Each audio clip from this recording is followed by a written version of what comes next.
them as ebooks in, I think, 2006. Maybe when the first one's out. Right, and that was quite unusual. First to have sort of second epilogues, and then to release something just in digital. Right. And it's now, it's now in print. It's just recently been released as a print collection. Was that a very different experience at the time? Yes. So the idea for the second epilogue, well, I'll back up. Well, actually, does everybody know what the second epilogues are? Is there anybody who doesn't know? Okay, so I will tell you real quick. So basically what happened was I would get comments from readers and they'd say, well, what happened to this character? Did she have a baby? And what were in those letters? And this and that? And are you going to write a book about this person who maybe, wasn't one of the siblings and I wasn't necessarily going to do it? And, so they said, well, what about her? And I don't know.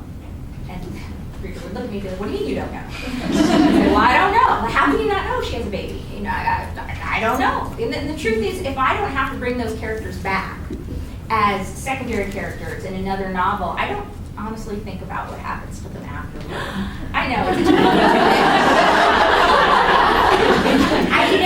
And I never want to break someone's bubble of the writer and the creative process, because I really do love what I do, but I'm not an obsessed or consumed author. And when I close my computer, I close my computer and do something else. And that's who I am. There are writers who are very, very consumed in the world that they're creating, but to me, it does, end when I shut it off. And so then I thought, well, maybe I could write, this idea for an update. And it came about mostly because of the 7th book in the series. It's in His Kiss. I'm going to try and do this without giving anything away, but in the book, the heroine, who is somewhat strong-willed, and somewhat annoying at times, I have to say, but I love her, is looking for these diamonds, and she does not find the diamonds at the end of the book, which I think upsets some readers, because normally if you have a main character looking for something like that, they find them. But that is not to say that the diamonds actually were found, just not by her, and she never knew about it. And so that's what, anyway, I thought the ending was perfect for those of you who've read it. Yes. Okay. Some of my readers really did not.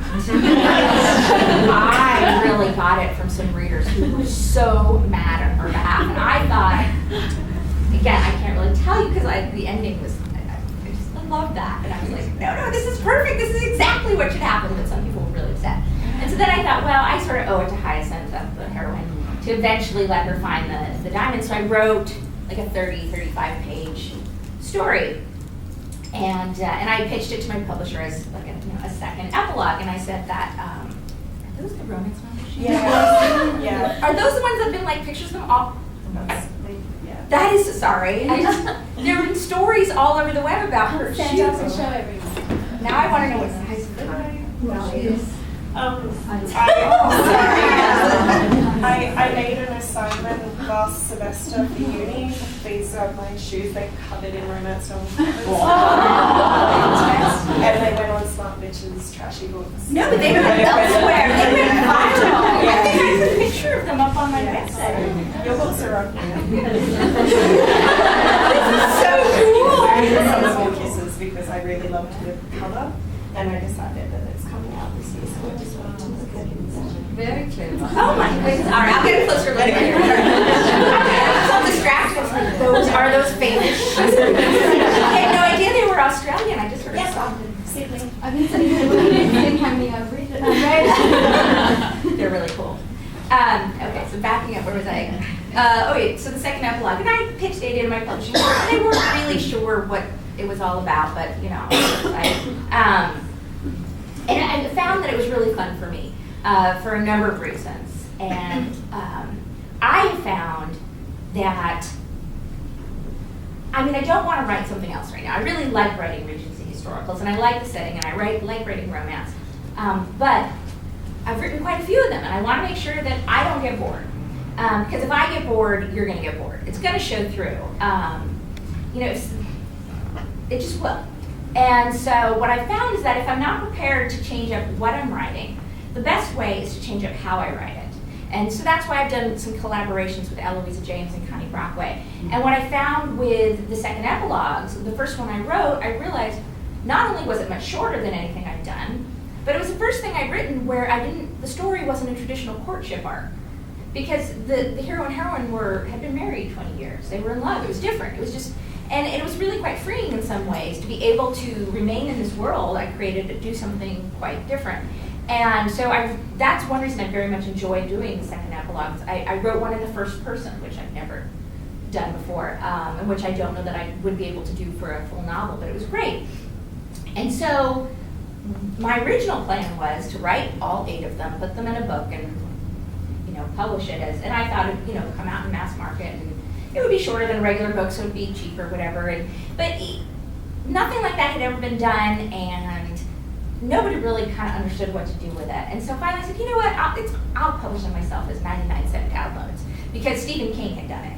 And so I thought, well, if he can figure out how to do it, I can figure out how to do it. I'm the right person. And then my publisher goes, whoa, well, if you're going to e-publish, we can e-publish. And so I ended up having the very first 2 original ebooks published by HarperCollins. And at the time, it was a little crazy because 1, people were still like, what are second epilogues? And 2, what's an ebook? It seems crazy to us now that ebooks are so prevalent, but when these first 2 stories came out, and It's in His Kiss and The Viscount Who Loved Me, because I had to write the Pall Mall rematch because that was the most fun thing ever. I actually had to have a section on my website in the frequently asked questions. What is an ebook? How can I download it? Can I print it? Can I share it? All these questions which we all kind of know now, but it was really an unknown, and most people who were getting the ebook had to read it on their computer because there wasn't such a thing as an e-reader at the time. And so it was really kind of a brave new world out there. I was definitely ahead of my time. And it was funny because some people didn't know how to receive it. They, one person, people said that it was too expensive. The book, it's priced at, you're gonna laugh because your books are so expensive. So it was priced at US $199, but it was on sale everywhere for $169, and people thought that was outrageous. But I didn't even set the price.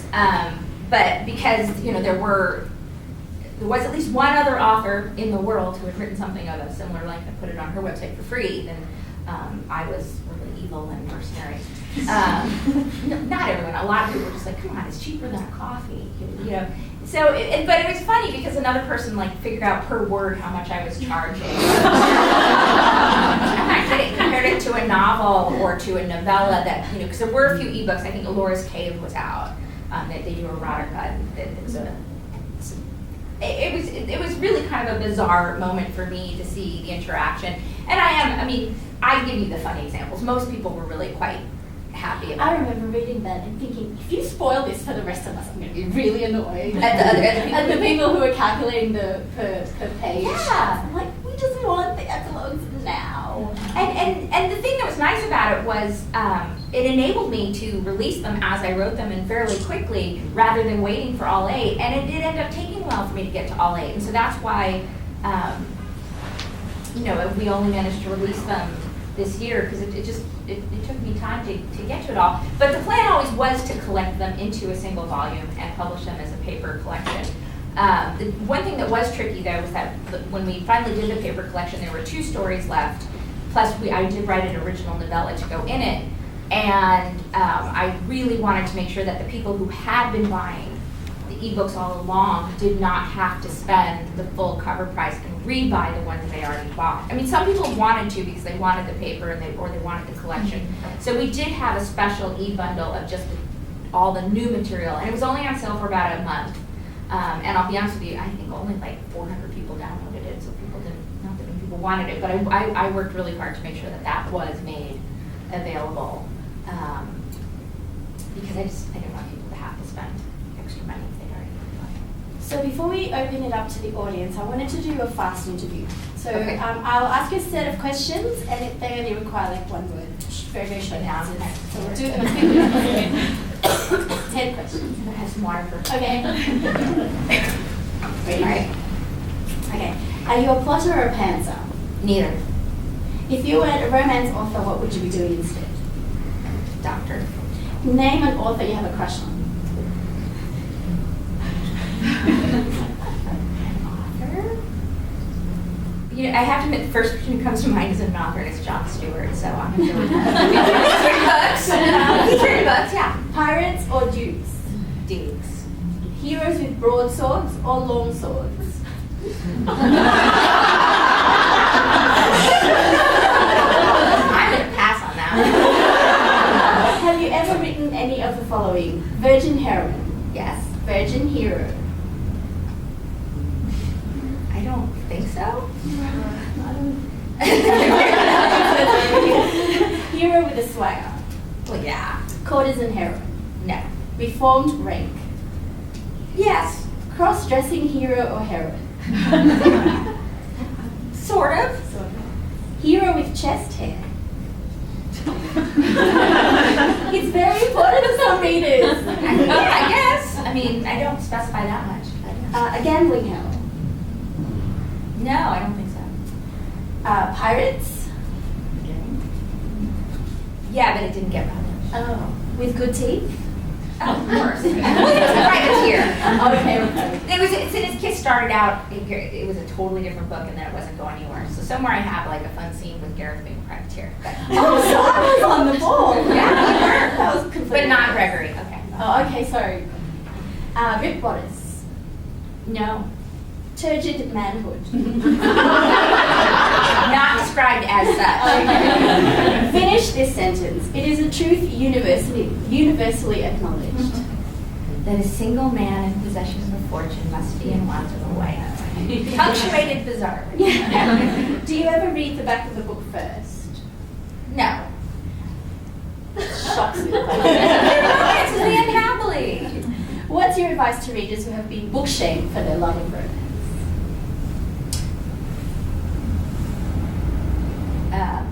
Don't worry about it. And on that note, Sorry. if you have any questions, just raise your hand and. Oh, come on. I got just 1 second messages. Are you attending on behalf of someone? Yes, my fiance. We had, and I'm trying to post it on Facebook, but I didn't have internet when I got together. There was fiance, well, I don't know, boyfriend of the year award yesterday in Brisbane, so he may be giving him a run for his money. He came running in after making 3 wrong turns to get books for his girlfriend in Malaysia, and then he couldn't remember which was her favorite book. And his phone had died, so he couldn't call her. So the books were letting him log into Facebook on their computers, but she wasn't online. And so they finally said, you can just use my phone. So I gave him my phone, but he couldn't remember her number, so he had to call his mother to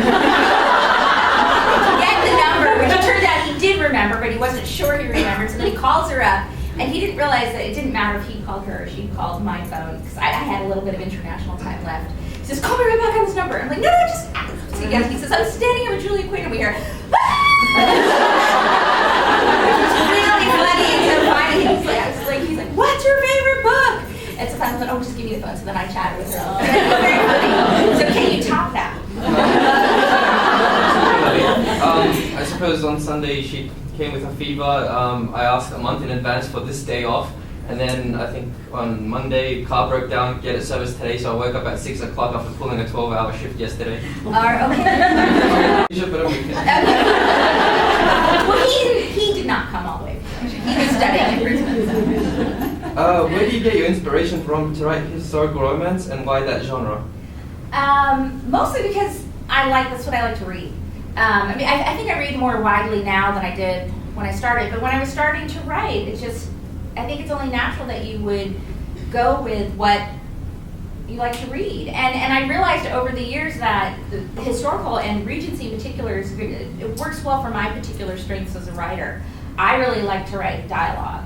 And the Regency period is such a dialogue-heavy, the courtship is all very witty and conversational. You know, it's not people running around with swords, you know.